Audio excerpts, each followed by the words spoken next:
So this is our dowel single leg hip hinge at the wall. So this is a scaling option or an introductory move. If you haven't already, I do suggest that you watch our glute activation at wall series, and this will help you get into this position.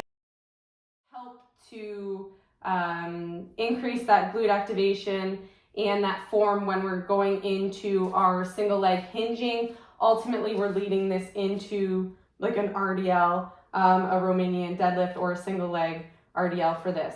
So what I want to do for this first round is I want to get set up on the wall like we would do for our glute wall activation.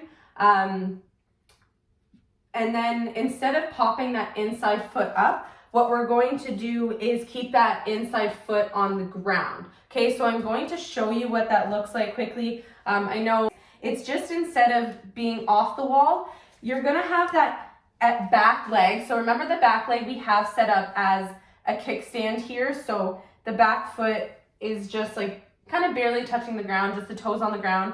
And this front foot here we have set up just like we would for our normal hip hinging. So 3 points of contact with our feet on the ground, soft bend in the knee, have that external torque. And the inside knee we have pushing into the block or the cushion or the wall or the ball into the wall.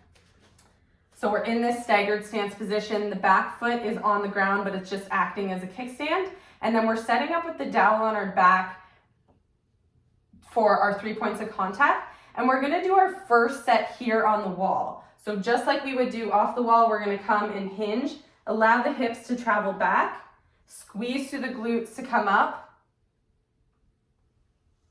and nice and active. So now we're active with both knees on the back leg and on the inside leg, but we really wanna feel that front glute working. So let's try for a set of 6 on each leg there. So this is going to help us work with that glute activation in this single leg hinging position, because ultimately what happens sometimes is when you start to go to single leg hip hinging, that back leg just kind of goes lazy, right? But we still need, even though it is just that kickstand just kind of holding us up, we still need to make sure that it's in a good position as we're working through. So let's